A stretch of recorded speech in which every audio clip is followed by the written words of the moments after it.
পুরো দুর্নীতির তদন্তে ইতি টেনেও ফের তদন্ত শুরু করতে চলেছে তদন্তকারী সংস্থা। পুরো ভোটের আগে ফের পুরো দুর্নীতির তদন্ত, এমনটাই সূত্রের খবর। নয়া তথ্য হাতে এসেছে। রিপোর্ট জমা দিয়েছে সিবিআই। হাইকোর্টে সিবিআইয়ের তরফে রিপোর্ট জমা দেওয়া হয়েছে এবং সেখানেই বলা হচ্ছে বেশ কিছু নয়া তথ্য হাতে এসেছে। আর এখানেই পুরো দুর্নীতির তদন্তে ইতি টেনেও ফের তদন্ত শুরু করতে চলেছে তদন্তকারী সংস্থা।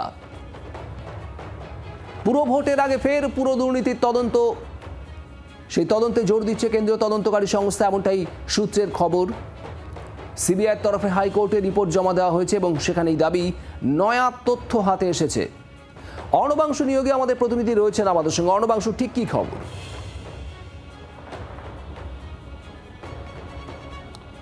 শুভদীপ, সেটা হচ্ছে যা গুঞ্জন, তাতে চলতি বছরেই শেষের দিকে এই পুরসভা নির্বাচন রয়েছে, কিন্তু এই পুরসভা নির্বাচনের ঠিক আগে যখন এই পুরসভা নিয়োগ দুর্নীতি নিয়ে তৃণমূল একদম জেরবার হয়েছিল, সেই তদন্ত শেষ হয়ে গিয়েছে বলতেই পারো। কারণ ফাইনাল চার্জশিট সিবিআই তারা লোয়ার কোর্টে সাবমিট করে দিয়েছিল। ফাইনাল চার্জশিট সাবমিট করা মানে হয় তদন্তে ইতি টেনে দেওয়া, কিন্তু এরপরেই সিবিআই সূত্রে যেটা খবর যে এরপর ইডি বেশ কিছু ইনফরমেশন সিবিআইকে শেয়ার করে, তার মধ্যে এই নিয়োগ দুর্নীতির একাধিক তথ্য রয়েছে।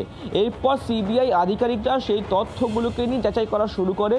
তারপর তারা দেখতে পায় যে এই তথ্যগুলো যাচাই করার জন্য আবারও ইনভেস্টিগেশন করা প্রয়োজন।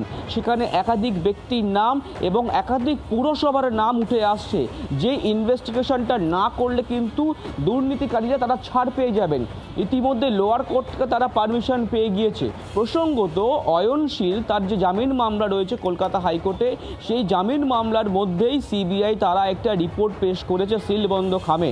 সেই রিপোর্টে উল্লেখ করছে তারা যে তদন্তটাকে আমরা রিওপেন করছি, কারণ আমাদের হাতে একাধিক ইনফরমেশন আছে, ইনভেস্টিগেশন করতে হবে, সেই কারণে কিন্তু তারা রিপোর্ট দিয়েছে।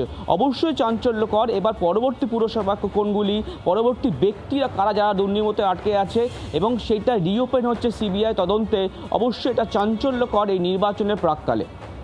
একদমই অর্ণবাংশু, ধন্যবাদ।